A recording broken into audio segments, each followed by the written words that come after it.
Councilmember Banko, Here. Councilmember Deans, Here. Councilmember Howe, Present. Councilmember Jackson, Here. Councilmember Riffle, Here. Vice Mayor Romano, Present. and Mayor Work. Here. This evening we have our prayer and pledge by our mayor.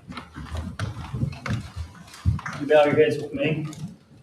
Heavenly Father, I have one prayer this evening, and one prayer only, is that you help us be a reflection of your Son's love in the world and follow his two commandments, which is to love you with all our heart, soul, and mind, and to love our neighbors as ourselves. In Jesus' name, amen. Amen. I pledge allegiance To the flag of the United States of America and to the republic for which it stands, one nation, under God, indivisible, with liberty and justice for all. Approval of the minutes of the regular session of June 4th. So moved. Second. There's been a motion and a second. Any discussion? All in favor, signify by saying aye. Aye. All opposed, say no. Approval of minutes of the regular session of June 18th. So moved. Second. There's been a motion and a second. Any discussion? If there's none, all those who approve signify by saying aye. Aye. All those who dissent, no. Approval of the minutes of the special session of July 1, 2026. So moved. Second. There's been a motion and a second. Any discussion? With none, all in favor say aye. Aye. All opposed? Petitions, communications, and public hearings. Patty Saunders wishes to give an invitation to an event. I'd also like to say our clock isn't working, so I'm going to put the timer on. Okay. I just wanted to invite you personally to our open house and our grand opening of our expansion on August 19th. Because of your help as Clarksburg City Council, you made this possible, so you will be able to see our therapeutic room, our medical center, and our additional interview room, and also the regional services that we provide. So our event is from 10 to 2. We are having federal, state, and local representatives and funders. Thanks, man. Dave Sutton wishes to address council concerning recovery rides. Hi, my name's Dave. I'm a recovering addict. I live over in Stonewood, actually, but same neck of the woods. So anyhow, I passed out to the council members a proposal I'd put together with some of the numbers that reflects just exactly, well, pretty close to what it costs, to keep people from hopefully keep people from relapsing. And one of the biggest issues has always been a ride to work. And there's a ton of people they have to work. Drug court, probation, and if they miss work, some of them actually go back to jail. So one of the points I wanted to make here is this isn't money spent. If you buy a house or van, that money's gone. Ownership changes.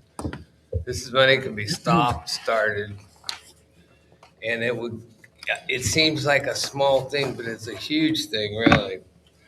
And I just roughly, when one person relapses, it's right off the bat, day one, it's going to cost taxpayers $25,000. And that's Medicare, Medicaid, like detox, residential rehab. All that money is taxpayer money. And every effort to save it would be, all the taxpayers would probably appreciate that.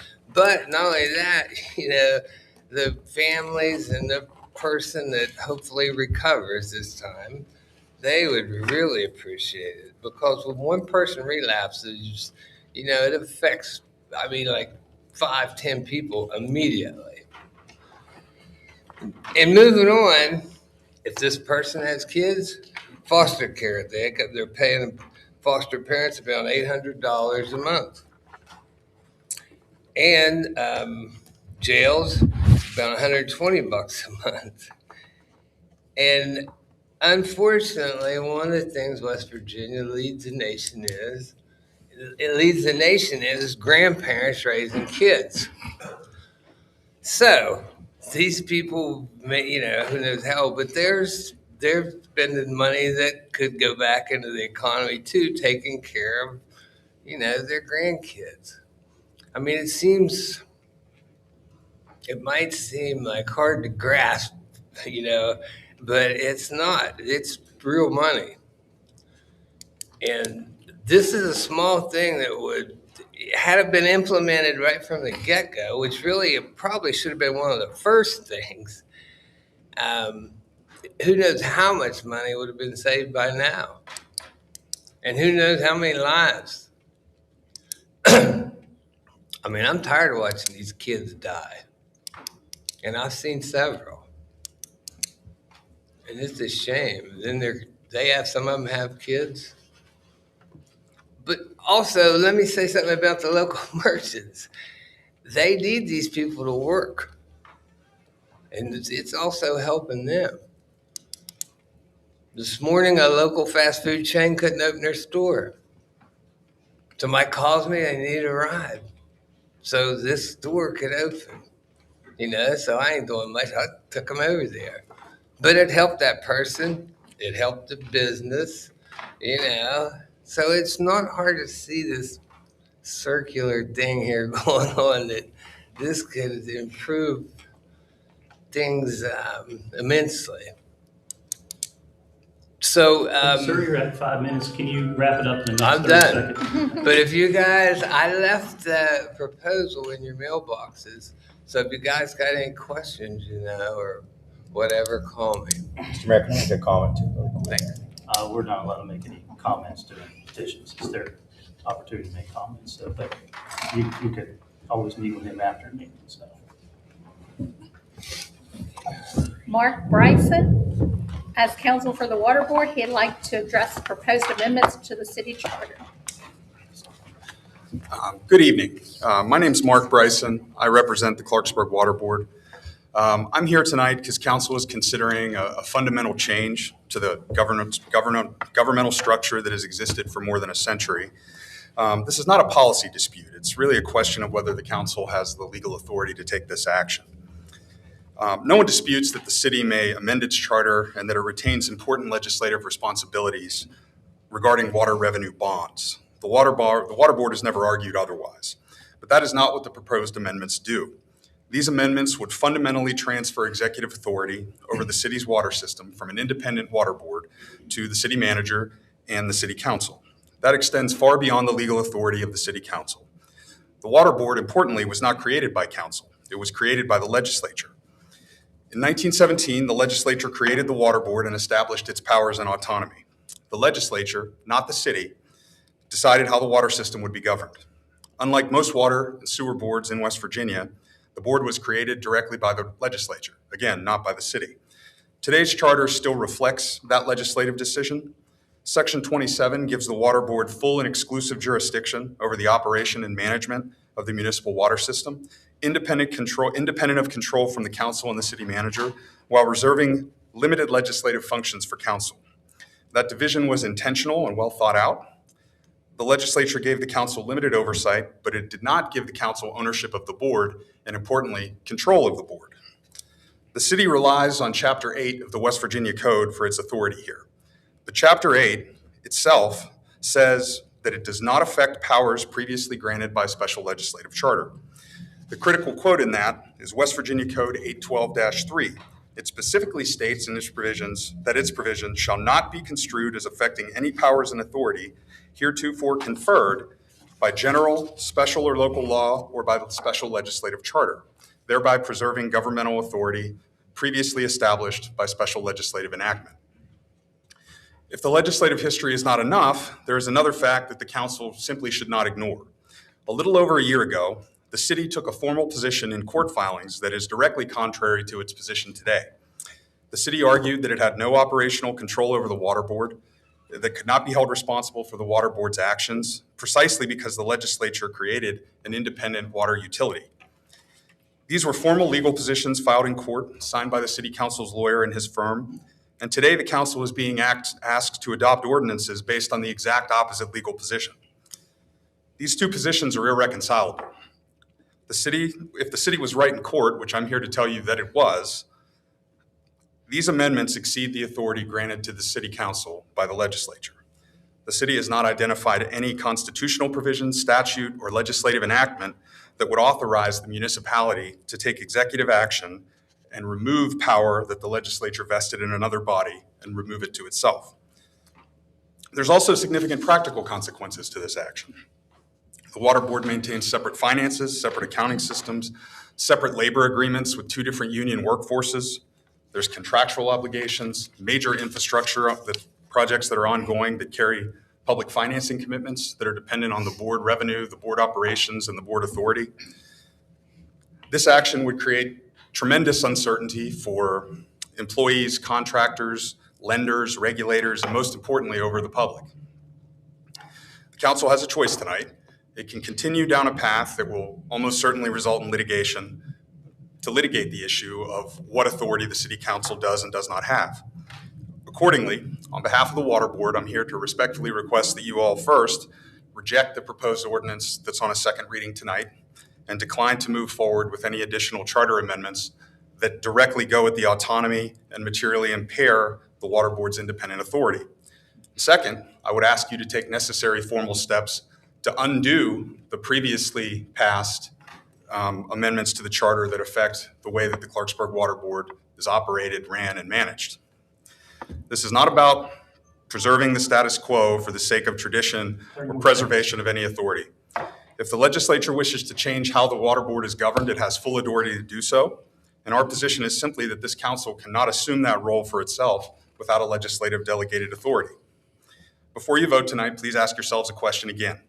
What provision of the West Virginia Constitution, Chapter 8 of the Code, or any legislative act expressly authorizes this council to take the actions as set forth in the proposed amendments? I respectfully ask you again that you reject the second ordinance and take actions to repeal the first. Thank you very much. Tommy Lopez wishes to address council concerning recreation needs and planning. Hello, everyone. First, I want to begin by welcoming our new members to council, Member Romano, Member Banco, welcoming our new mayor. I know that you each have an individual passion for the city, and the mayor has a special passion for the history of his mayoralship and the long history in the city of Clarksburg. And I'm hoping for a lot of fruitful endeavors to be accomplished, with this new council. I'm here today because I was pleased to see, the agenda in which the YMCA and Height Field are going to be brought up on discussion points here this evening. And as one of the education and recreation experts, not the, but one of the experts in this city, I'm very pleased to see those topics back on the agenda because, as many of you are aware, I've been here for years talking about the same subject. However, I am disappointed that those two items are on the agenda. However, there is no discussion of the Hope Project at Village Square that I have been here repeatedly speaking of. And, I want to formally clear the air. The last time that we discussed the Hope, which was in April, both the city manager and the city attorney, told council that the project did not qualify for opioid funds. And subsequently, the project was independently sent to the Attorney General's office of the state of West Virginia. And the Attorney General's office went through that same 60-page document that everyone here has received. And the Attorney General's office has opined in writing that, yes, the Hope Project at Village Square does qualify for opioid funding, and wish good luck in moving forward.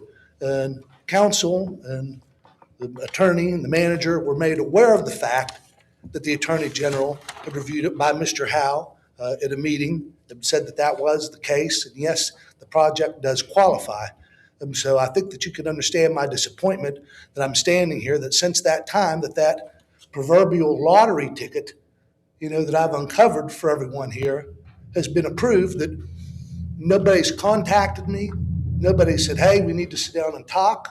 Nobody has done nothing, just ignored me. And so, I didn't want to come and be a part of the agenda this evening. I know things are very full here, but, the reality is with our recreational needs in our city, we don't even have a place to shoot a basketball. We know all those things. And when we now have a lottery ticket to go out and seek out opioid funding from all these other funding organizations with a stamp of approval from the Attorney General, that's a real windfall for everybody here. And I would hope that everyone feels as excited about that as I do. I mean, simply stated, we have a huge need here, and I'm not here asking for a couple $1 million to just hand me up front before I do anything like some of the other projects that we have going on here, which I'm okay with. I'm just saying the bottom line is, we have a means now to potentially fund several $1 million of a project that the Attorney General has said qualifies. Okay. Additionally, it only helps us with the Height Field project, which, we're going to have to probably go through the State Board of Education for now because our school board, can't approve anything over $100,000. And it's going to be a little bit of a longer process. But ultimately, those projects go hand in hand. Okay. And back to we're trying to find funding sources. That's what we need to do is certainly go with what we're saying that we could be funded. And so as that isn't on your agenda here this evening, now I'm just asking you guys to consider, hey, we know that we've got an application here from a gentleman that's, pretty much giving us a lottery ticket now. Okay, we are allowed to seek out opioid funding and give opioid funding for this project. And so as a city, I've been here saying I think that we need to seek out opioid funding from the federal level to the state level to our other local levels like the county commission for a long time. There's a lot of federal money that we can get for a lot of different projects. And back to the future reusage of the YMCA, I would think that with all the needs in the community that we have here, that someone could identify a specific usage that we could use opioid money for to use the YMCA for. If not, I would just suggest putting it up for sale. You don't have to sell it, but at least see what you can get out of it. But in conclusion, I'm going to be back, and it's going to be upon everybody here, to vote on the project. And I just want to thank you guys for moving forward with the recreational needs and just keep in mind all things that we have going on. Thank you. God bless. And I am going to excuse myself. I'm not leaving the meeting to be rude, but I do have someplace else to go. So thank you, everyone. Richard Snodgrass wishes to address council concerning the late fee for the fire fees. This is my waste management bill for July, August, and September. Due dates in September. I get my fire fee for July, August, and September, and the due date's 30 days after.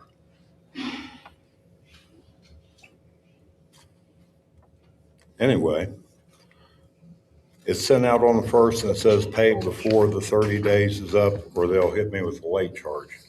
Well, I didn't get mine till the 9th in the mail, which cuts down on that 30-day period. Because I called the clerk here and told her about when I got this. And I come up in February because I didn't get one in the mail. And she gave me a printout. And on 1/1 I got it. But on 1/5 I got hit with a late charge. She said that didn't look right either. And I'm just wondering, why don't you change this due date to September, first week of September, whatever? Because you don't have 30 days. And I just see if the due date ain't due, the due date needs to be changed on this. And I also filled out a Freedom of Information Act where I want to see how much the city is collecting on these late fees. From May 25 to May 26th. And I made a request on June 5th, and I still haven't got nothing. I'd just like to see how much they're collecting and where that money's going. Because everybody's got to tighten their belts today. So, what do you say, Mr. Mayor? You gonna look into this? I can't respond to you right now, but I could respond to you after. I don't know your way of doing things up here. I talked to somebody, I like an answer. But I hope you guys look into this. And I'd really like to get these records as soon as possible. So, thank you. Marcia Viglianco wishes to address council concerning the Civil War trail markers. Hello, Marcia Viglianco with the Clarksburg History Museum. A little lot lighter. There's 5 Civil War trail marker signs in Clarksburg. Several years ago, I started working on this. One of those signs is totally not there anymore. It's over by southern states. It's not there.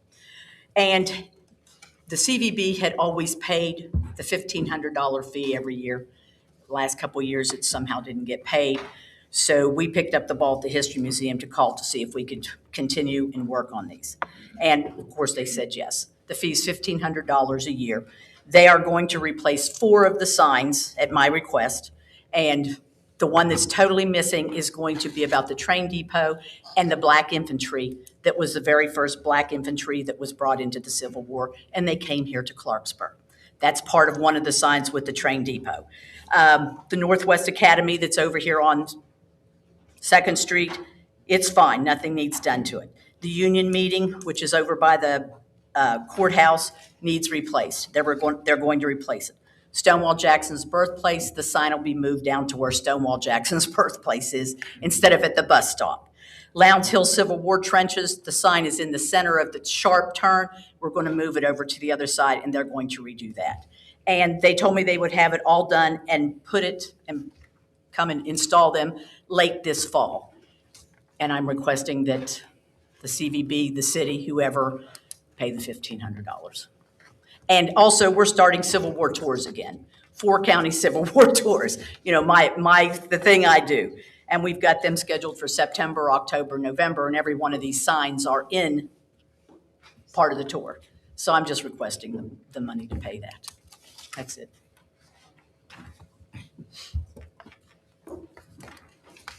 That's it. City manager's report. So, because the first meeting in July was moved to today, some of the information is already passed, so I do apologize in advance. But there's lots going on in the parks and concerts in the amphitheater. They've had the fields prepped and they've done some work to the turfs that are on those fields. Under code enforcement, we've listed out all the actions we've taken. We haven't done any of the neighborhood action walks in just almost 4 weeks because specifically the last 3, we got rained out for 2 and then it was so hot for 2 of the weeks. We felt it wasn't safe for staff to go out for 3.5, 4 hours, but they are starting again next week. So you'll have an update on the next city manager report. I did put some information on the streets that we've looked at for that initiative. June collections, B&O is just over 23,000, and then there's the B&O on prop over 1 million. The hotel motel tax and all the other fees that we're collecting in the city, as well as Cecilia Fox, the finance clerk, retired on June 30th. The total of 28 years in local government experience, 20 years with Harrison County Tax Office, and 8 years with the city of Clarksburg. The fire department responded to a total of 300 calls for service in the month of June. The Truck 21 participated in the FBI Family Day, so thank you to the fire department to do that. They wanted to thank the sanitary department crew for addressing the drain issue. Also a reminder, even in city departments, please do not use the sanitary wipes because it does plug up the sewer lines. The police department responded to a total of 1,620 calls for service in the month of June. Congratulations to Caden Matthew Davis. He was sworn in as a police officer on July 6th. I also want to point out that we are fully staffed in the police department right now, and that's the first time that has happened since 2011. So that's, hopefully we can get a couple more and we can actually utilize the grant that we have in place. But that's pretty great. So thank you to all of our service personnel in the city. The street department's been very, very, very busy with compost collection and cleaning up in some dilapidated properties, and they've done some beautification work around the city, which looks really nice. And they also helped out in the red, white, and blue celebration we had, and the bridge dedication, the Juneteenth celebration in Monticello, and an event in Glen Elk. If we go over to the RG, again, some of these are already passed, but there's more coming up in July and August. You can go to therobinsongrad.com to see those. The sewer sanitary has been very busy as well. They've replaced a number of lines throughout the city and manholes and manhole covers. They're also out looking at all the construction that's going on as well, and blacktopping has started. A reminder to the public to please do not flush wipes. Baby wipes or flushable wipes down the drain. They do not dissolve and can cause blockages in the sewer line. Thank you. City clerk's information, a zoning form in connection with an application for a license to operate a West Virginia ABCA licensed vape or smoke shop has been filed by Happy Smoke Cigar at 521 Emily Drive, returned to that applicant on June 24th. Also filed by Emily Tobacco and Vape, Inc., 548 Emily Drive, and returned to the applicant on July 1. And then also an application filed by Puff Tobacco Vape and Cigar, 254 Emily Drive, and was returned on July 1 as well. Then a zoning form in connection with an application for a license to operate an ABCA licensed private club, private wine restaurant, or tavern was filed by Midtown Lounge, 159 West Pike Street, and returned to the applicant on July 13th, 2026. We will now deviate from, if there's no objection from council, we will deviate from the agenda to move section 7, subsection S, T, and U.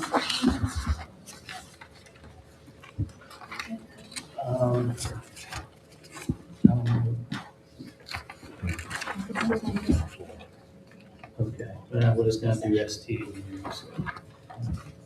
To move section 7, subsection S, T, and U to the top of the agenda right now before unfinished business. Mr. Mayor, pursuant to Chapter 6, Article 9A, Section 4 of the West Virginia Code, I move that council adjourn to the executive session to discuss matters involving the purchase, sale, or lease of property, advanced construction planning, the investment of public funds, or other matters involving competition, which, if made public, might adversely affect the financial or other interests of the city, and to discuss legal matters, and that the following persons be present to address those items, S, T, and U, mayor and members of council, city manager, city attorney, legal counsel, Tiffany Durst, and city clerk. Second. We have a motion and a second. Any discussion? All in favor signify by saying aye. Aye. All opposed? We will move into executive session.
from executive session into regular session. Second. There's a motion to second to return from executive session. Any discussion? All in favor signify by saying aye. Aye. Opposed? We're out of the executive session.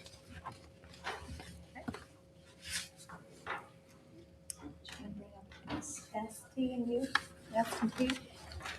Okay. Discussion and or consideration of the purchase of 2 Stadium Drive. I make a motion that we make a good faith offer for 2 Stadium Drive, also known as Height Field, to the Board of Education for $350,000. Second. We have a motion and a second. Any discussion? All in favor, say aye. Aye. All opposed? Motion carries.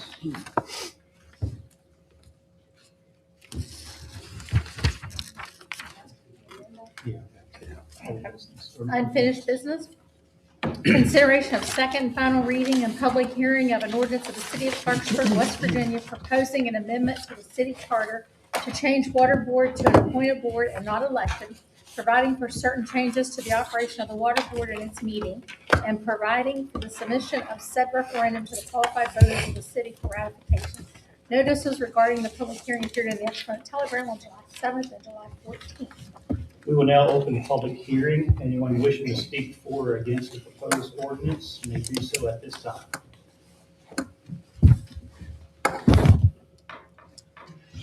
Again, thank you. Good evening. Just again, Mark Bryson on behalf of the Clarksburg Water Board. And just want to reiterate the comments I made earlier for opening statements and encourage you all to not pass this ordinance.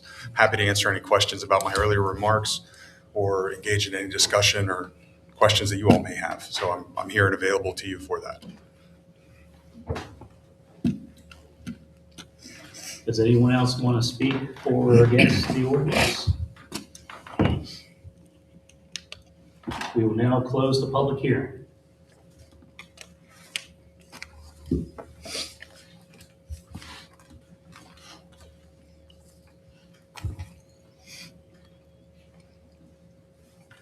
Is there any motion? So moved. entertained?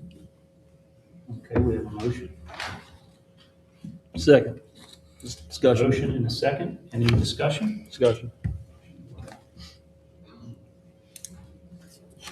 Did you, Councilman Riffle, you said this, you wanted to discuss? Yeah, well, you're going to start with me or however you want to do it. We'll both start with you. Okay. Mr. Marsh, can you, I think I may ask it last time, I just want to confirm.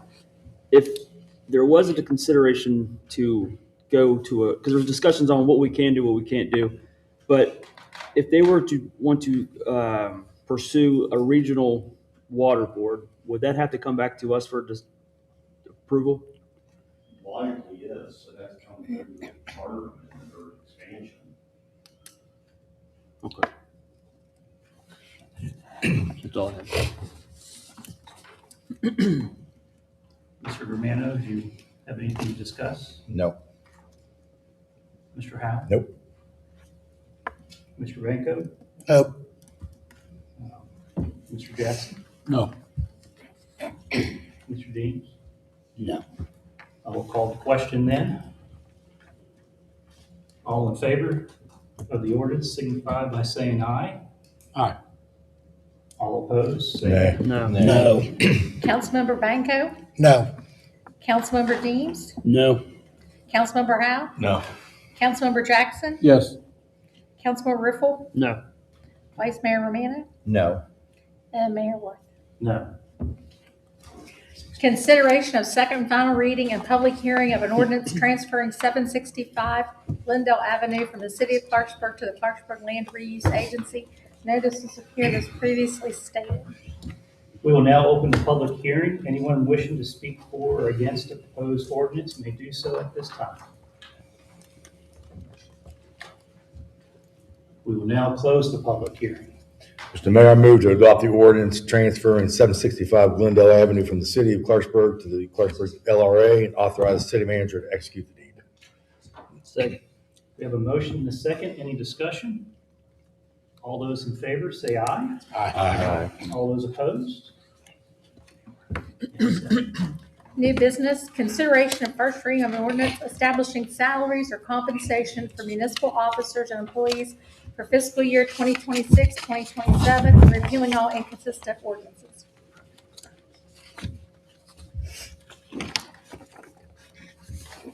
Anyone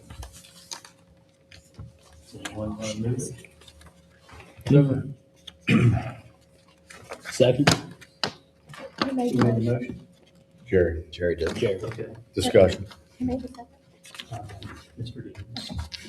Motion in a second. Is there discussion, Mr. Howe? Yes, all I would request is in here, if we could just get the other column added where it says, just to see what the annual salary is for those positions. Currently, there is no current column.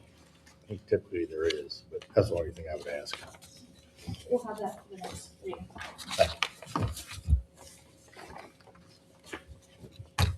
Any other discussion? I'll call the question then. All in favor, say aye. All opposed? Motion carries. Consideration of first reading of an ordinance creating section 109.08, setting forth contractor eligibility requirements for persons or entities owing delinquent debts to the city. So moved. Second.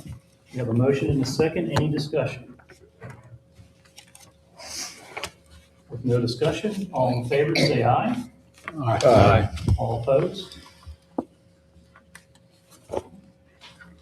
Consideration of first reading of an ordinance creating section 1712.07, requiring owners of residential rental dwelling units within the city of Clarksburg to maintain valid and active occupancy permits for all rental units, or to have such units lawfully under construction or renovation pursuant to an active city-issued building permit as a condition of receiving building, demolition, renovation, zoning, site development, or other development-related permits from the city and renumbering subsequent sections. So moved. Second. Discussion. We have a motion and a second. Mr. Deans, do you want discussion? Yes, thank you, Mr. Mayor. Question for the city manager or city staff, I guess. How long is this good for? What do you mean? Am I looking at the right one? 12.07. Yeah.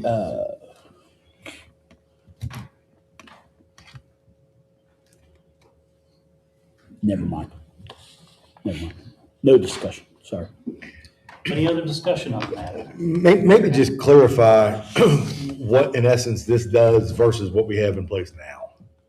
So what this does, this ensures that there's valid occupancy permits on everything. They could be up to date with all their bills, but have 30 rental units in the city and 20 of them without occupancy permits, which would then send them back to the rental registration we just created a couple months ago. So they would have to make sure all the rental units were up to code before they could move forward with more in the city. Thank you. So I guess my question is, how long are the occupancy permits good for? 2 years. And it's tied to the rental program? It's not tied to the rental program. We've had occupancy permits, but that's how that rental program will ensure that the units are safe and that people are aware that they need what they're renting needs to have an occupancy permit. Okay. So we currently have occupancy permits. Okay. Councilman Dean, the main goal of this is, say you own 5 houses in Yeah. okay, you have one that's condemned, and so you're ignoring that one. Well, this is saying, no, you can't ignore that one and keep operating your other 4. You need to be working on all 5 of those houses, is what this is trying to do.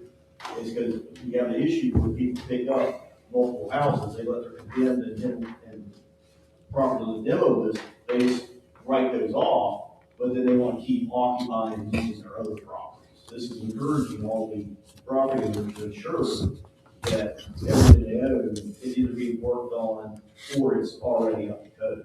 That's the goal here. Okay. Any other discussion? I'll call the question. All in favor, say aye. Aye. All opposed? Motion carries. Consideration of first reading of an ordinance creating section 1712.08 of the codified ordinances of the city of Clarksburg, establishing building permit eligibility requirements for property owners, permit applicants, for principal owners, and related companies or affiliated entities owing delinquent debts to the city, and renumbering subsequent sections. So moved. Second. We have a motion and a second. Any discussion? No discussion? All in favor, say aye. Aye. All opposed? Motion carries. Consideration of a resolution to approve revision to the coal severance budget for fiscal year 26-27. Mr. Mayor, I move to approve said resolution to approve the revision to the coal severance budget for fiscal year 26-27. Second. We have a motion and a second. Any discussion? All in favor, signify by saying aye. Aye. All opposed? Consideration of a resolution to approve revision to the city budget for fiscal year 26-27.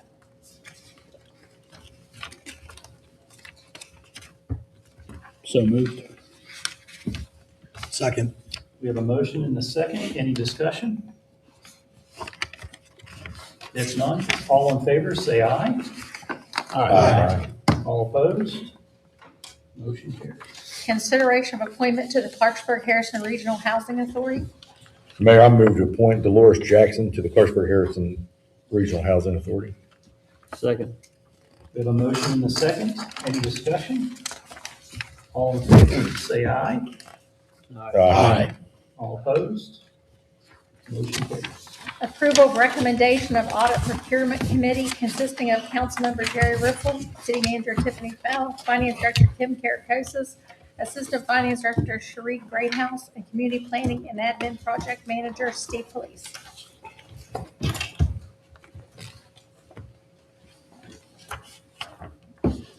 So move. Second. So motion and a second. Any discussion? The only discussion I have is a question. I didn't see it in the council packet. Can someone describe what this new committee? Can we, this happens periodically, so if you could, Every year. audit committee. We have to go out to bid to see who can do our audit for the next 2 years. It's something that the state is allowing us to do. So they have a process through the state auditor's office, and we have to have a committee to go through the bids. So we'll be sending out an RFP after the committee is established. And then we'll get those back, go over them as a committee, and then we'll make a recommendation to council.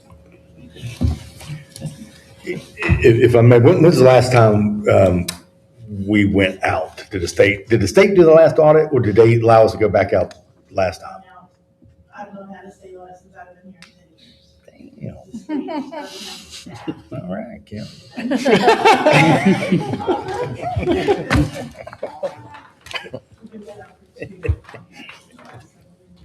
We're not the board. They don't step in. Any other discussion? Call the question. All in favor, say aye. Aye. All opposed? Motion carries. Consideration of letter of support requested by Harrison Economic Development Corporation. I make a motion to write a letter of support or provide a letter of support for the Harrison Economic Development Corporation. Second. We have a motion and a second. Any discussion? If not, all in favor, say aye. Aye. All opposed? Motion carries. Discussion and update on the comprehensive plan. Since this is a discussion item, does anyone else want to go before me? Start it, Mr. Mayor. All right, I'll start. So this was an agenda item that I wanted to put on the agenda. I know the comprehensive plan has been talked about a lot over the last probably few months. And I believe that, looking through it with a fine tooth comb, and this comprehensive plan, it was approved by City Council back on March 16, 2023. And every 10 or 11 years, we are required to either make our own comprehensive plan or have a comprehensive plan done, by outside firm, which we did. There was a lot of community input that went with it. And then through that plan, there were areas of focus that, that were detailed on, what the city, if it was a good, if it was the will of council in the city, to try to do to make our city better and grow for the next 10 years. So looking through this, I just had some questions. If you look on page 12 on the areas of focus, we have revitalization and redevelopment, recreation and natural resources, property maintenance and community engagement and communication.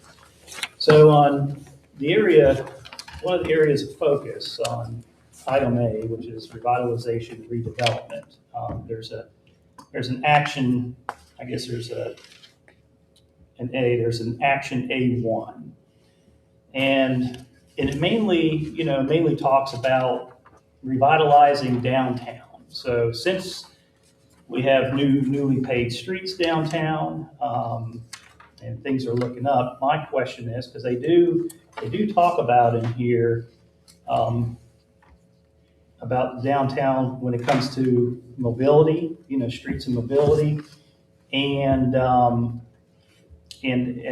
brand new sidewalks and streetscapes. So I wanted to ask the city manager if we have any kind of plan right now to redo the sidewalks or have a streetscape plan, since this is something that, was talked about as an action step or recommended in the comprehensive plan. Is there anything? I have a plan for everything. Okay. So, we have a grant for sidewalks. That's going out to bid next week, and that will be the Main Street side. And then there's another grant portal that's opening up. We're gonna be applying for the Pike Street side. The main focus for beautification is the Main Street side, because that's where the storefronts are. So we're gonna be putting trees back downtown and flower pots back downtown. We just redid the island in front of the Methodist church. So we there was worms in the bushes. So we took up the bushes, the grass. Public Works did a great job. So what we did is we put in 4 different kinds of flowers. They're done in 9-foot stripes. When the 2nd Street Bridge is done, we want it to be beautiful when people drive into downtown. That's the first part they see. So the sidewalks, yes, we have a plan to have them redone on both sides. And we're working on different ideas. I've chatted with a couple council members on beautification ideas.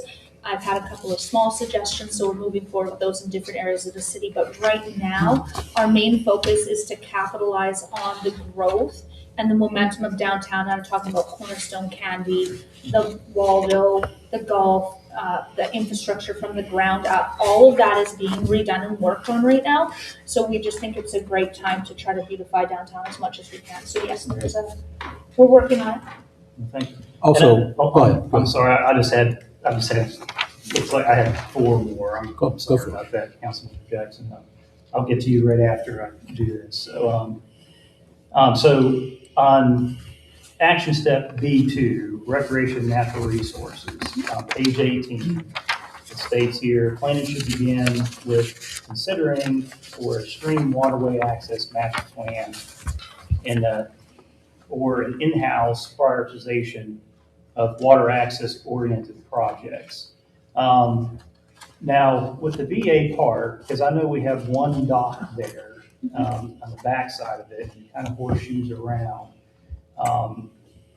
Is there any plan to improve water access to like kayaking in that area? Well, for that, I would suggest you need to talk to Parks, because Okay. it's their park. I can't go in and create an amenity within their park.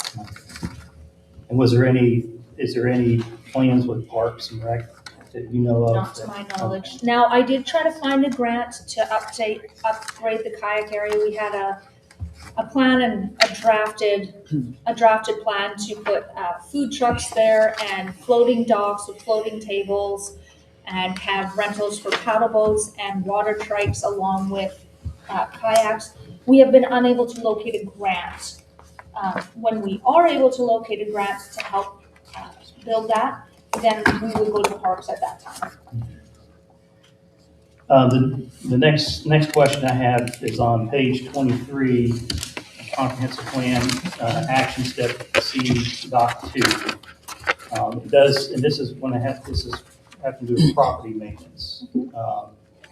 It does say you raise awareness and support the channeling of property owner assistance programs like loans, grants, volunteer labor geared towards maintenance and renovations. My question is, would it be feasible for the city, either on their social media or during the neighborhood sweeps that you all do, to provide information to residents on resources that may help them with any kind of property owner assistance programs that gear towards maintenance and I would restoration? ask the appropriate staff to do that, yes, and we can get that out. And then just the last one I have, it's on page 25, D1. It says, has to do with community engagement and communication. It says, one strategy is to designate enthusiastic, socially well-connected community members as neighborhood ambassadors. And I know Councilmember Banco has talked a little bit about this. I do think it's a really good idea, something that was in the comprehensive plan. Huntington, West Virginia has a model that's sort of similar to that, where they have nonprofit organizations, they call them the neighborhood associations, and then they have a meeting once a month with city officials, with each president of the neighborhood association, called the Neighborhood Institute. And it's an opportunity for folks, to go to each neighborhood and say, okay, here are the problems and stuff. And a lot of times there's usually a police officer representative, usually a city council representative to kind of hear the problems, whatever. And then they kind of bring those back. Well, and in Huntington, they have a strong mayor form of government, but they still have a city manager too to convey those, challenges, issues, whatever, or best practices. Would this be something that the city would be interested in partner with if organized in the neighborhoods? I don't have a problem with that. I think we're gonna have trouble getting volunteers. Okay. I really do. Unfortunately, everybody's very busy. But we can try to, but what I will say is our neighborhood walks and the things that we're looking to try to beautify and the construction in the city, that this is naturally moving forward on its own. Yeah. That's all I had. Councilmember Jackson? Yes. Back on the item, revitalization and redevelopment. I personally have been in contact with the Governor's Office of Entrepreneurship, the SBA, the SBDC, and Main Street, West Virginia, to try to put together some type of a forum that could be held somewhere that we could decide upon, so that we could start to bring in individuals who may be interested in opening up businesses here along Main Street, and also any kind of incentives that may be available to the property owners to incentivize them to also want to try to clean up their businesses, clean up their buildings, to make them rent ready to get out there. So if anybody wants to jump on board, just let me know. Anyone else? Yeah, I do have a discussion. Going back to Action C2 23, Mayor Worth and City Manager Fell. I've shared with a couple of council members I think a model of what we're looking for is we should look at the city of Parkersburg. The city of Parkersburg actually has on their website, they have grant programs that come from, I might screw up the acronym, CDBG, the Congressional Block Grants. And so they have two programs, and they're all income contingent. They're all means tested. But one program actually helps with closing costs for people who want to buy within the city limits, which could help tackle some population issues that we're having. The other program is for home improvements. And again, talking to somebody on city council there. It's not a ton of money, but it is enough money for, if you have a person who needs a roof and they meet the requirements, like you can cover the bill through the grant program. They also, and I don't know exactly how this works, and we might have to reach out to them. They work with contractors to get on an approved list, to work with the city. So, I think a conversation with the city of Parkersburg would be handy. I fully believe in the work we're doing for neighborhood revitalization, and we time and time again we identify that one of our, and it's in here, is that the housing stock in Clarksburg is old. My house is 100 years old, and a lot of the houses around me are that old. And we have an aging population on fixed income. So I think that we need to approach this with some kindness and some understanding. And if we can provide resources to help kind of bridge that gap, I think that's a positive move in that direction. As far as the neighborhood ambassador program, don't necessarily like the idea of calling it a neighborhood association. I think it gets really close to an HOA, and that's going to be incredibly unpopular. I and Councilman Banco, I'm not trying to steal your thunder on this. We do see an issue with people being so busy that they're not participating in things. I think maybe we try to identify one or two neighborhoods and launch it as a pilot to see if it catches fire there. I think we can find a few people in select neighborhoods, and once it's operating, we've kind of worked out some of the bugs. I think people might be more willing to be involved. So, Anyone else have any discussion? Only thing I'd like to add is I think the city manager and staff only has so much bandwidth. So if we're looking at some of these major initiatives, and I put together later for us to go through some different priorities and a strategic action plan of my own, that we need to have an assigned council champion. So we should be the leaders in the city, assisting staff in whatever way we can. So I would say, I'll use Councilman Banco as an example. If he's passionate about that, I say we let him be the champion for that. He's not solely responsible. We should all be supporting him and supporting staff, because it's just, there's too much. We have a limited budget. We have limited staff right now. So I think on the major initiatives, we are going to have to act as the champion, the leader, whatever word you want to use. I'll piggyback off his comment. I think that we have to change the narrative and put positivity out in the community, and I think it starts with us as leaders. I know a few things that's, I've been huge in the social media here lately. It's about what the city does wrong, but it takes a community to come together to really fix our main issues. The community coming together will do more things than we'll ever be able to do up here, but it takes us to at least try to change that narrative out there. And so I would support Mr. Banco out there, and I'd be out there. We've done it before, of course, with community action. We've been out there, and I'll get back out there too. So, Any other discussion? I think mine's just for clarification. To the city manager, did you say you were going out to bid for Main Street or applying for the grant? Both. So we got one grant already, and we're using for the Main Street side. But How much is that? $500,000. Did we already retain an engineer? Or are you going out for bid for the engineer, for an Jason? RFP?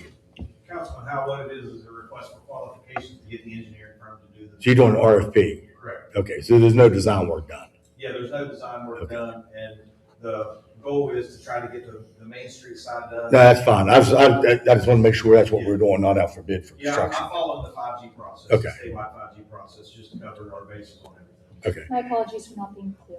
Thank you. And then just to follow up to Mr. Deems, Councilman Deems, sorry. That's all right. Thought I was in school with you. Yeah, it's okay. I just, I don't know if council's aware of it, but the Clarksburg Harrison Housing Authority has that exact program you're speaking about through the CDBG and through HUD funding, where you can make application. And there is a large, I believe, and I don't want to throw the number out there, but they get a large quantity of money, and the majority of the money is spent in the city of Clarksburg for that housing. So all I would say is that city manager may want to get with the Clarksburg Harrison Housing Authority to speak with her to see where their funding is coming from, just to clarify that, just so we're not eliminating a great process they are having in place, and that they're very successful with that. And then if CDBG money is not being used, absolutely, I think we should piggyback on that and do it as well. Well, and if they're, I'm sorry, I didn't mean to interrupt. If they're doing that process, then I think it would behoove us to make sure that we put it on our website. Yeah, and make it so that there is a landing spot, because if you're not, I just think that sometimes that agency gets overlooked. And so if there are people, I think it's easier for us to communicate if there's information on our own media. I agree, and when we went out on the neighborhood walks, I think we saw 3 houses that were actually being rehabilitated or repairs from that agency. Sure. Yeah, the intention is not to take away from a great program, but I think it's to make sure that our residents know it's there, and if there is a way for us to provide even more support with congressional funds, then we should do it. Yeah, because that program has there's a guideline, income guideline on it. Yes. Yeah, there is. Yeah. Was it all you had? That's all I had. Councilman Banco, you want to have any discussion? I think the neighborhood ambassador program, I talked about it a lot when I was campaigning. I know it was something that was done with CCA, and I think, it would be a pretty simple, cost-effective way to address some of the things in here. So I'm in support of doing it. So if everyone discussing, anyone else want to discuss the matter? I guess we'll move on. Got some good ideas out of it. Discussion on expanding board membership to the Land Reuse Agency. Does anyone want to speak about it before I speak about it? I just had a question. What you're hoping to achieve, or I should assume you'd probably cover that, but that's my question. Good question, Councilman Riffle. My intention of putting this on the agenda is try to see if we could expand the board membership's number on it to be able to expand more community members that may want to be involved. I understand, and our city attorney, Richard Marsh, could maybe elaborate a little bit more on it, that by state statute, I think you could have up to 11 members. Yeah, you have up to 11. So my question would be, what would it take? I have 2 questions. One, what would it take for the city to be able to expand our board from 5 members to even like 7? And 2, if it does go through, we have 7 members, will the additional 2 members that would get voted to be on the LRA or appointed to it, would they have to meet the same requirements like the residency requirement and have to be a part of a nonprofit, civic organization? I haven't looked at the LRA rules in a while from a statutory standpoint in terms of what the requirements are. But I mean, in terms of if you want to expand it, all we need to do is modify the bylaws. And I think we have the authority as a sole member to do that.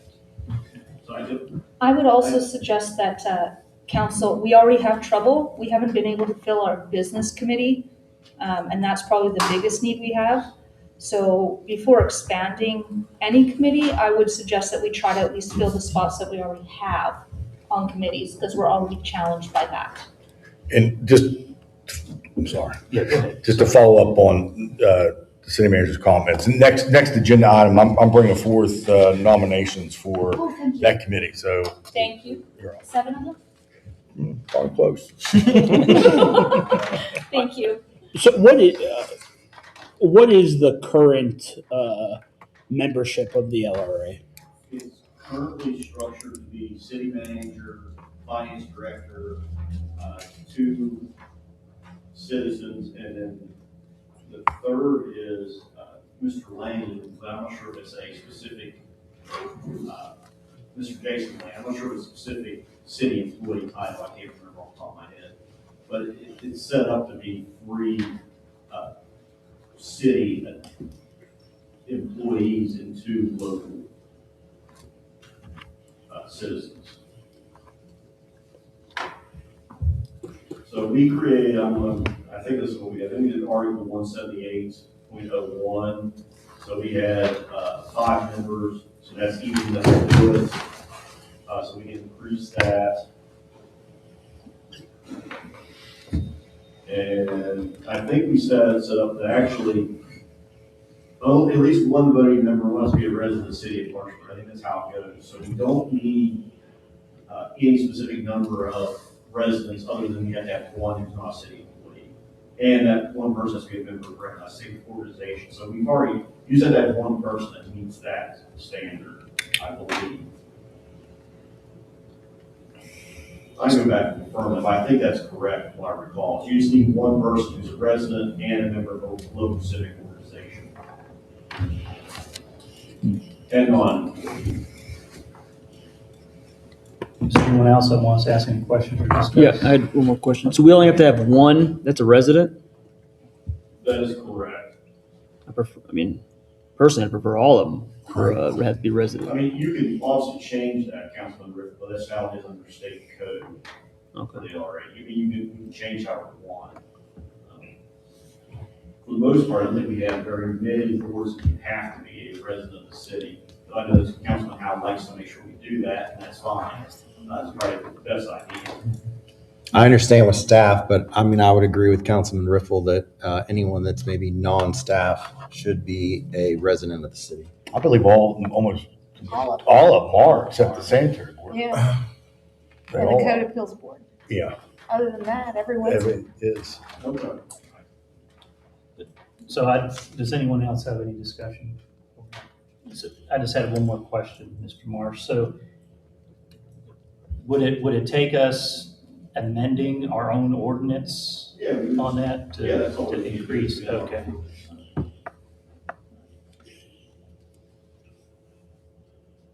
That's all the questions I had. Anyone else have any further questions or comments, discussion on that?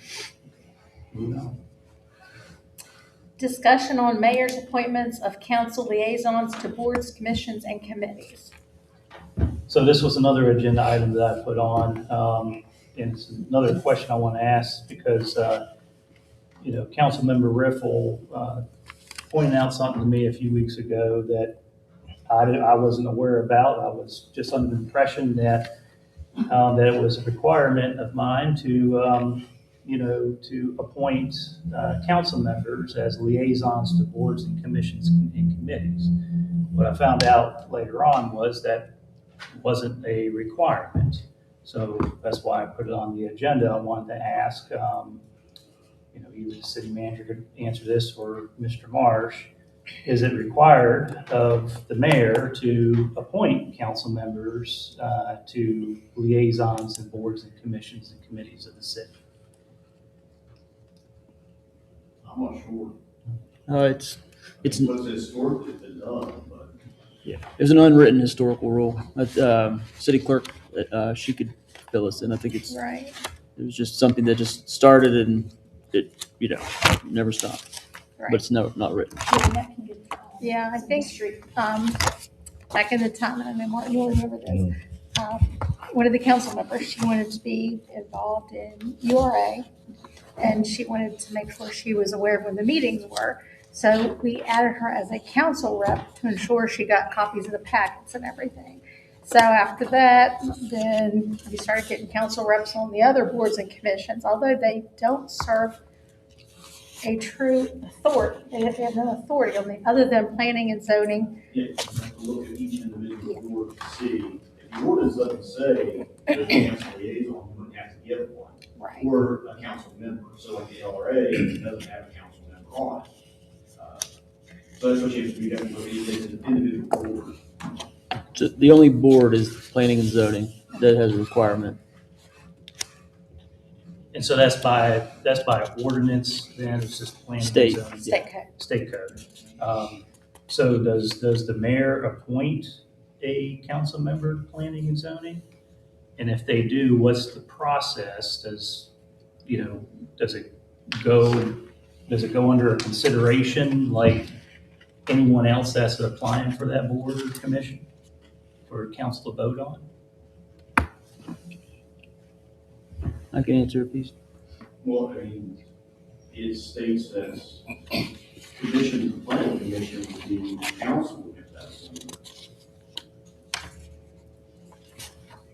So the council would make that an appointment for the council member. Or for any member. For any member. of the planning commission. Yeah, we follow our normal appointing process for any other committees. Okay. So essentially, for every other board or commission that, like we'll just say the park board, that, in the past, when a mayor appointed someone to the park board, they weren't a voting member. LRA wasn't a voting member. URA wasn't a voting member. So that's just my question, is it required of the mayor, to still appoint these folks as liaisons? Or if they're just interested in the sanitation board or whatever, they could just show up, to a meeting. I'm unaware of any requirement that you have to appoint liaisons to any boards. Okay. Any council member can show up to any public meeting.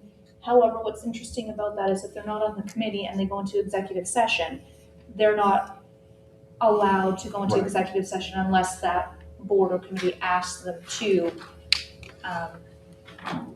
I actually think a lot more good could come from talking what you talked about being community ambassadors and that type of thing versus going to these committee meetings.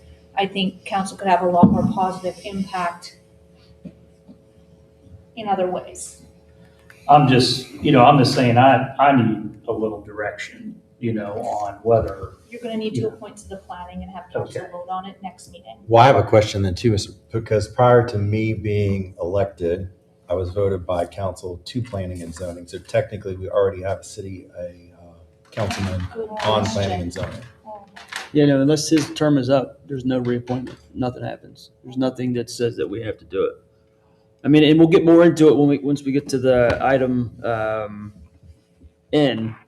A lot of this will all be cleared up, but I don't want to rehash I can things. get But Richard to clarify everything, send out an email, so if it needs to be on next week's, or next council meeting's agenda, it will be. Definitely appreciate it. Perfect. Any other discussion or questions on that? Okay, moving on. Okay, discussion regarding council comments on council meeting agendas. Well, I put that on the agenda too. So my question is with that, are there any parameters when it comes to council comments that need to be discussed, that can be discussed by a council member or not discussed during council comments? Is it require when we have council comments on the agenda, you have to speak just to make your comments to what was on the agenda that day, or is it just? I gave you a written opinion on that. If you want to adjourn the executive session, we can do that, to discuss that opinion, or we can move that and talk about that at the next meeting as after everyone's had a chance to review the opinion. Okay. be on the pleasure of council this week until next meeting. Yeah, I do not want to go back to executive session. All right. Let's review the opinion. I'll put it on the next agenda. Okay, With the one above it as well. thank you. Discussion of the development of the governance and rules of procedure for city council.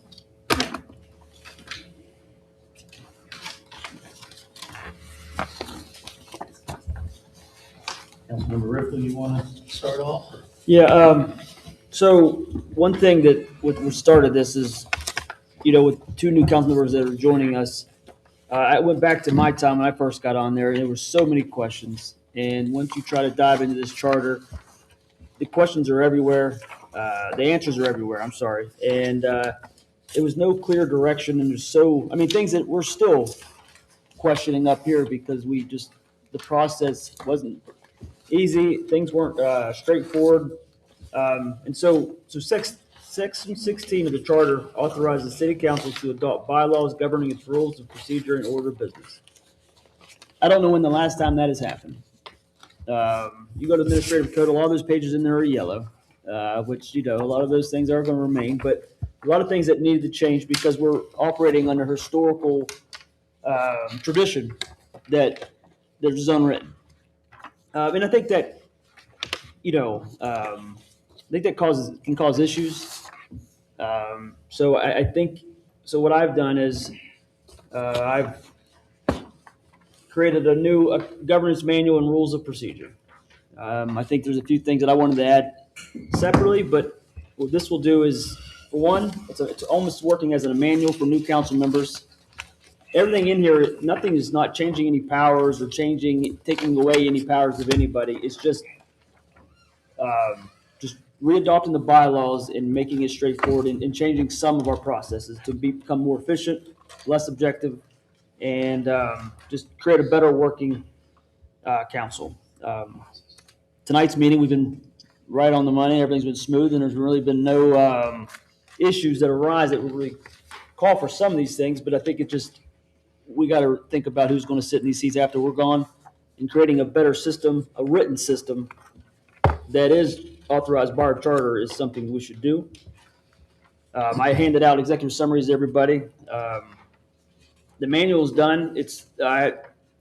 City attorney has to review it.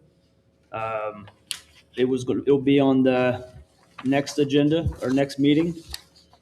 I didn't want to force it and rush it now, but things like if there's something goes on the agenda, you have to have a sponsor and a co-sponsor. After you have a co-sponsor, if you don't have a co-sponsor, it shouldn't be on the agenda because if you can't even get a co-sponsor, there's not going to get a second, and we're just wasting time. Now that's going to be rare. There's going to be things but we don't want to waste staff's time, and we want to work together. But also a requirement is there will be a review process. Every agenda item will go to city clerk. City clerk will send it to city manager, city attorney, and then appropriate staff will review it. Not change it. Review it, make comments. If there's a fiscal impact, they'll go to the office of the finance director's office. And so it'll be a process of review, and it'll come back. Staff will be on board, or staff will be understanding where we're at. There will be, a co-sponsor and a sponsor and a co-sponsor. And we're just operating in a very more efficient way, I believe. And then, after that review comes back, if the person wanted to put it on there after staff review and they don't seem it's necessary, that item doesn't ever get to an agenda if they don't believe it still wants to. That's something that's obviously the state legislators has even more rules, but that's kind of piggybacking on a lot of things that they do. The guiding principles, this is going to increase transparency, not just about the sponsor to co-sponsor, but everything, this whole working draft. And obviously nobody had time to really review it, but I'm going to bring it back next meeting and go from there. Are you bringing it back for a discussion? No, tonight's a discussion. Can we see the manual? Oh, yeah. No, I'm not moving on the next meeting. I just, I finished most of the little part, the finishing parts, like late So- today, so I'm just going to email it to everybody. If I understood you correctly, so you have to have a co-sponsor. Yep. So I need to go speak to several council members, which, Just one. well, not if they say no, I gotta move on. Oh, well, then, yeah, Right. sure. Yeah. So which gets us in a slippery slope in itself. But then the process is we're allowing staff to decide if it's something. No, review it, give opinions. Can't Well- change it substantially at all. They But can't so change if it they at say all. it's not a good idea, so we're the policymakers. Yeah, they can say it's the dumbest idea. Can say it's going to cost $3 million. We can say we want to fund Go Chasing Aliens. Kim will tell us it's going to cost us $7 million. We can still put it on the agenda and vote for it. I don't know how that expedites it though. I mean, if I've got a co-sponsor, I mean, Doesn't expedite it. I'm saying if you're going to put this on the next agenda, did staff already review it? Oh, no, we haven't adopted the policy yet. But they're going to, yeah. So staff's going to see. I just finished it tonight. Everybody's going to get it. With plenty of time before our next meeting to get out your red pens. And I'll tell you, I don't like your idea. I'm just joking. But yeah, we have plenty of time to review it. Staff hasn't seen, nobody's seen this. Me and Ryan's talked about it a lot over the, I don't know how long. Couple months. In general, but just really, I didn't start diving into it until some things came up, and I was thinking about the new council members getting on, and it was it's a working manual though too. You'll see it. It's not just the process of putting things on the agenda. It's not changing anything, but it's just creating a process, a better working process. Okay. So I think a lot of times our staff, we put them through work that I think maybe unnecessary. Well, I do agree when the process is fine. So I'll withhold my comments till I see the entire draft, Yeah. so I can get my red pen out and then go from there. But I think in the past, I think to build on what you're saying, I think that was the problem, and it's happened in the past. And I can show you where it's happened in emails that I've recently received. Direction was given by council members, for instance, to put the water board thing on there. I don't know what that cost the city in bill time with the city attorney, but he was directed to review this and put it on the agenda. Now, I think that was totally wrong how it was done. And that example in itself is why we're in a dilemma we were in with that whole process. I don't think there was a process to put it on there, and they just willy-nilly just put it on there. So I do agree with you to a certain extent that something is needed for that, but I am looking forward to reviewing that draft. So essentially for that example right there, what also will come with the council packet will be, so there'll be a form, say it's, it's a very basic form, but it'll say I'm sponsoring this, it'll say purpose of my agenda item, it'll list, then it'll say co-sponsor, and then it'll show you the comments and everything by the staff, and everybody will see all that. It won't be just like, Monday, at 5, I'm calling Annette, like, hey, Annette, can you put, it'll be a process, and it'll give people feedback immediately from staff, and they'll just give us more, and everybody will receive the information all at the same time.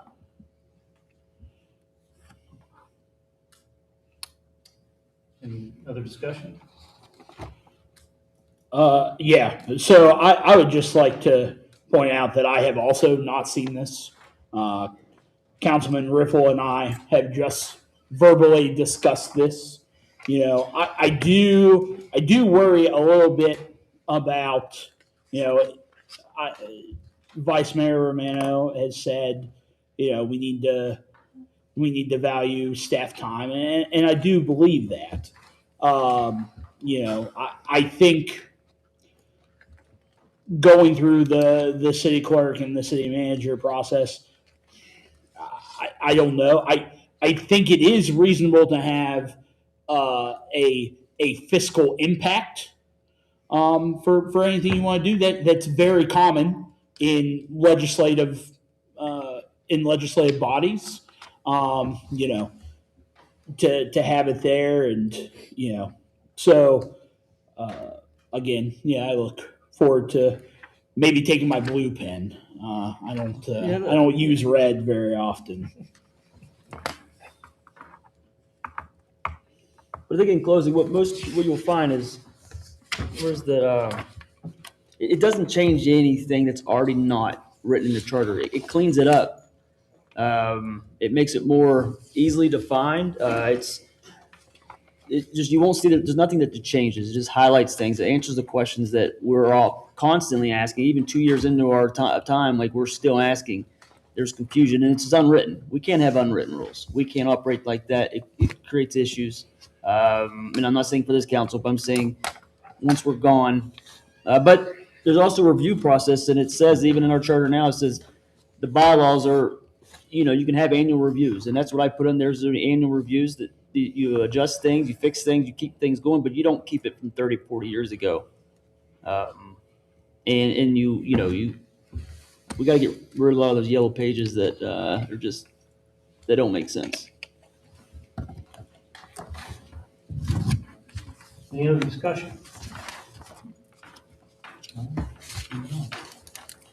Discussion and update regarding the Waldo project and reconstruction process.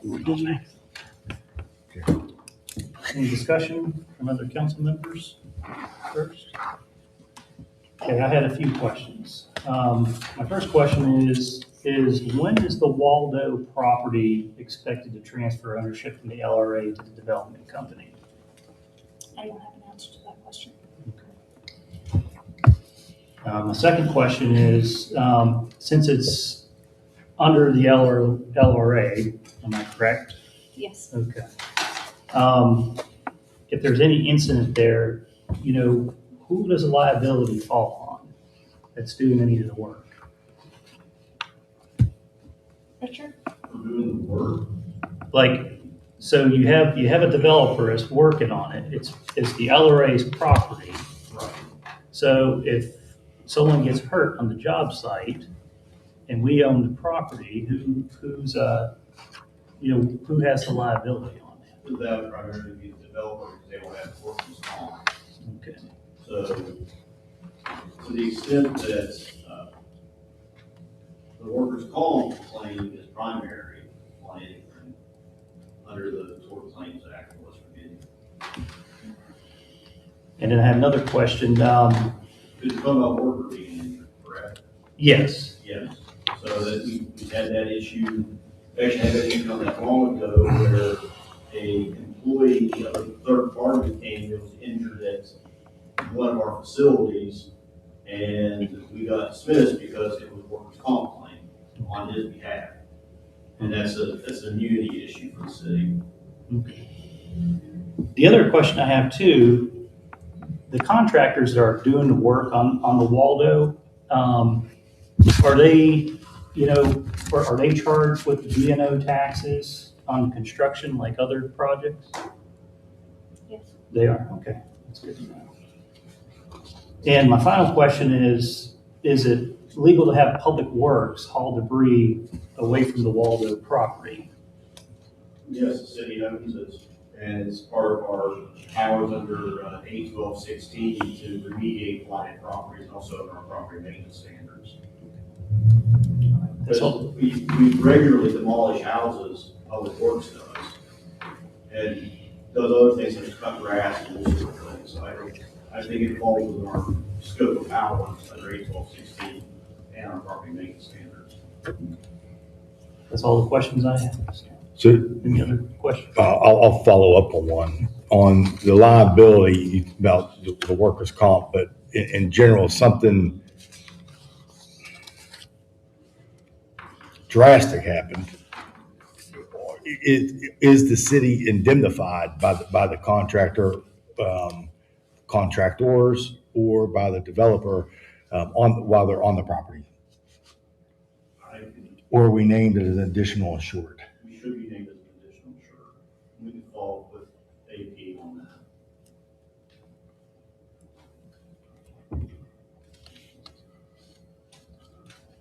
And I guess to follow up with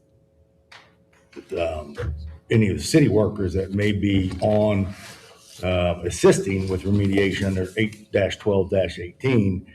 So if they get injured, then it's 100% on our workers' comp, Unless it was an injury caused by the developer. which would be a litigation to figure that out. That they could, at any point in time, a employee can sue a third party. So it's the same idea, they go out here and get in a car accident, and they would be covered by the workers' comp, and the at-fault party would be liable. Which could be us and the AP development and the contractor, because we directed that person to go onto the property to do something. Well, they'd be under our workers' comp, we wouldn't be liable. Okay, let's say something drastic happened then. I'm sure the spouse would want something from us because we directed them to go onto a property. I think they get covered by the workers' Okay, all right, I will clarify that. thank you. Any other questions or discussion? Yes, Mr. Marsh, for the past several years, the city's basically been the liable party for that building.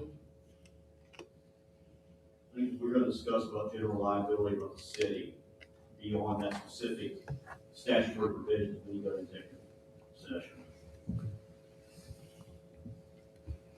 Withdrawn. Any other discussion? Any of the council members?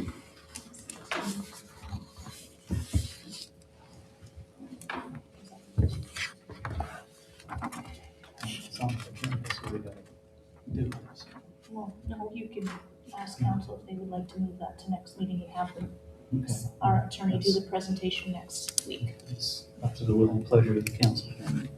Any other discussion on section O?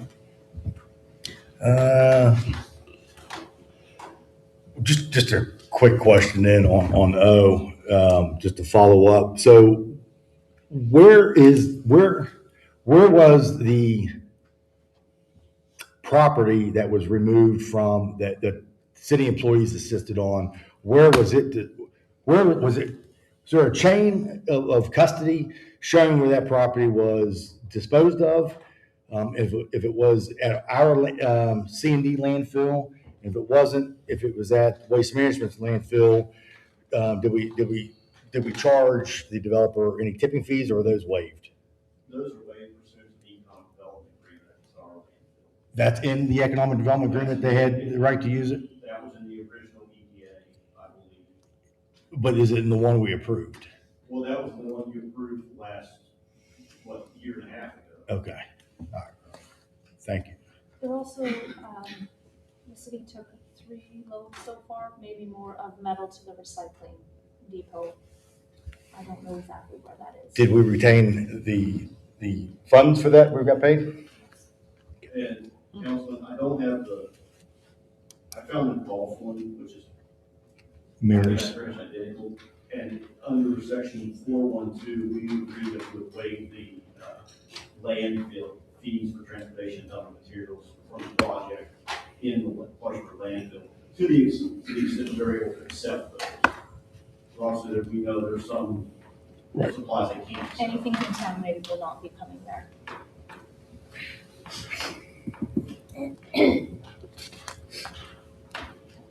Any more discussion on the item? All right, moving on. Presentation and discussion of the West Virginia Open Governmental Proceedings Act and West Virginia Governmental Ethics Act.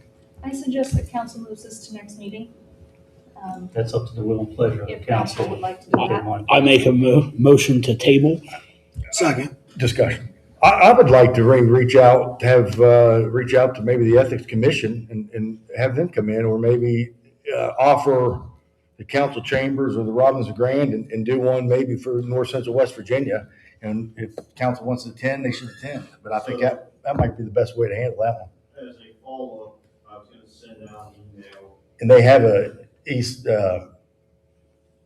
class coming up at the end of July on Zoom. July 30th. July 30th. I was gonna send out, after this, I can send out an email on that, July 30th from noon to 1 p.m. Yep. I'll send this like, to everybody. There's a 1-hour training course. There's also a YouTube video from 2025. I'll share with everybody from what they did before, so you can watch it. The only reason to do the live necessarily, which is virtual training, is if you needed continued professional education, CLE. So I was going to, because attorneys are in the new recording year, so I was going to take it on July 30th to get the free CLE. But there's also a training video that I'm sure will be very similar from 2025. We can send out that email with that. Which I believe that was about 45 minutes, 50-minute email with 60 slides, so it will cover a lot more than what I'd be able to cover in 5 or 10 minutes.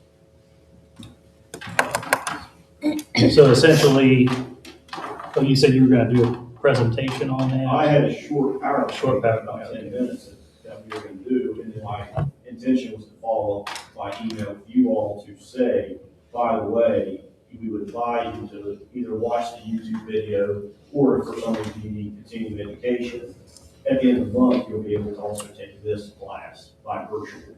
Okay, So, so it'd be a presentation and a virtual class. well, this is from, so my thing is gonna be like a 10 or 15-minute presentation, but the ethics board has a YouTube video they presented last year that you can watch now at your leisure. And then they also have a live training virtually towards the end of the month. Okay. So I'll send out an email on both of those things. Well, I guess there was a motion and I got a second to one more comment. table. Okay. One thing that you'll see is in the governance manual is every time there's newly elected, what comes with that I'm gonna is stop you right there, because there was a motion and a second to table. I guess we can't We have had any discussion. about table. My fault. Should have known that. That's right. I read that. You're right. So policy, we have to call I a question. just, I just read that today. I should be, what's my Who punishment? made the second to the motion? I did. So there's motion and second to table. All in favor? Say aye. Yes. All opposed? Those were not perfect guys. Not Good perfect. comment too. Yeah, great comment.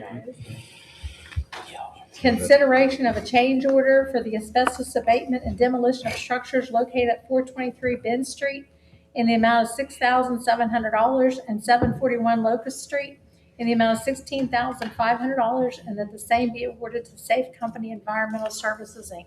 Mr. Mayor, I move to approve the change order to Safeco Environmental Services for the total amount of $23,200 to contract number 3 for 423 Ben Street in the amount of $6,700 and 741 Locust Avenue in the amount of $16,500.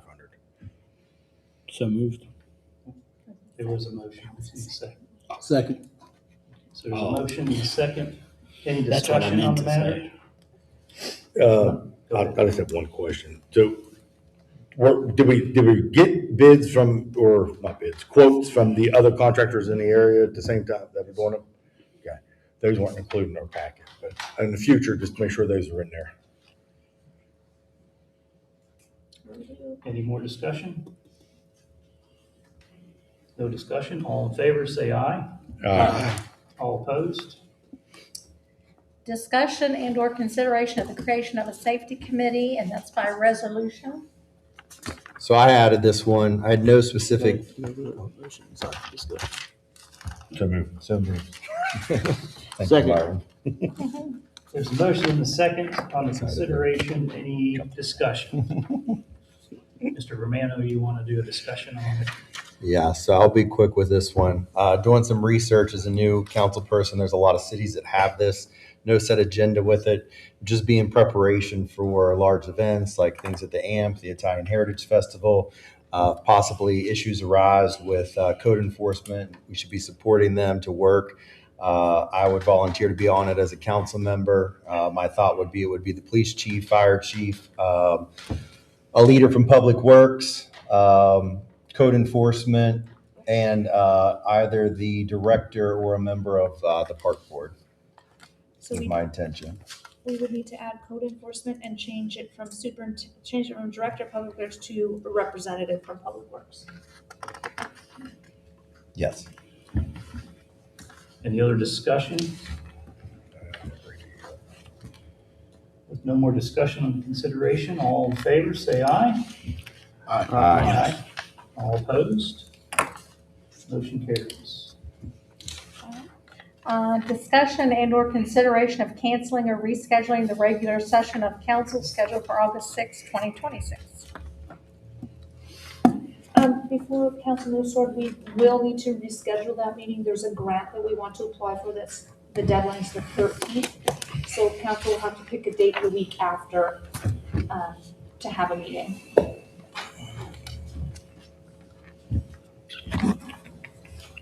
Have a motion to talk. Do we need to have a motion? Yes, we do. It's consideration. Do you want to put one? No, I don't want to Week before or the week after? You're not going to the After. I can be back on Thursday. I can't. So moved. We don't need a date. Let's do, I guess we have to do a motion a second first. And have a motion on it. Okay. Yeah. Yes. Well, Second. You made a motion. Motion is second. Discussion. Any discussion. So doesn't it usually fall around this time and we have the meeting? I was just planning on being back Thursday afternoon. We've canceled it in the past. haven't we? Yeah, we've canceled. It just depends on where How far it is Okay. and how it falls. But I would request that council pick either the 10th, 11th, or 12th, which is Monday through Wednesday, August, of that beginning week of August 10th through 12th for a council meeting. And if everyone can attend a council meeting, we can do a quick meeting in the morning just to approve that grant. We have to because there's a match required. So my question is, are we rescheduling this regular meeting in the 6th to a further date? Yes. Or are we discussing a whole other special meeting? Well, you'd be rescheduling a meeting, but it is August, so if council's busy, like if you make it a morning meeting and people can call in just so we can approve that grant and then have a regular meeting on the 20th. Either one would work. City manager, what's the actual deadline for the, The 13th. I make a motion, we cancel the August 6th meeting, and if a further date We needs already to. have a motion in the second on the floor, We so just it would need a have to be an amendment. We motion a second, it says canceling or rescheduling on the agenda item. We just had a, So just amend it. will that be the only item that would be covered that day? That's what I'm saying, is if council want it to be the only item, that's fine. I'm on Pacific time and cannot be here the 10th, 11th, or 12th. Can you call in? No. Alrighty then, we would need 4 other council members to be able to call in if we put it in the morning. The Well- 10th is the last day of summer break. So Oh my, maybe the 10th, would Monday the 10th work for everybody? I can make that work. Morning or evening? either. 9 a.m.? Well, is this going to be in place of our regular meeting? Is this going to be a special Just meeting? a special meeting. that's what I'm saying, that's why I was making a motion to cancel it, because it says consideration of canceling / Right, rescheduling. If it's a special meeting, then this shouldn't even be considered in this discussion. It's either to cancel it or reschedule. this Well, you regular can meeting. reschedule a regular meeting and still just have one agenda item. You could, Well, but no, we really can't because I'm going to have these ordinances that have to be advertised and I got to know what date they're going to, public hearing is We going to can't be. just put them to the 13th or to the 20th? Well, we could, but that's not a regular meeting then. It'd be You'd a have to have a special. special meeting. This would, I think, oh, Lord. We could cancel this meeting on August 6th and just call it a special meeting then. Yeah, so I think it's what we made a motion, it says canceling / rescheduling. So do we have to make an amendment to something that was said? I think we just make a motion to cancel it. I make a motion, we cancel it. And we'll just call a special meeting? Okay, Sure. beautiful. what a pretty convoluted We got there. agenda item. Yeah, we got there. And/or / consideration of canceling / rescheduling, one or the other, folks. So, I mean, we already have an original motion in the second for, what was it, for canceling the meeting? Yeah, so you just need to vote on that. Okay, so let's just call the question, the We have a motion. second. The motion on the floor is to cancel this meeting, and not reschedule it. So all in favor, We need- say aye. Aye. Aye. All opposed? Okay. Motion carries. I'm tired. But we will have a special meeting then on the 10th.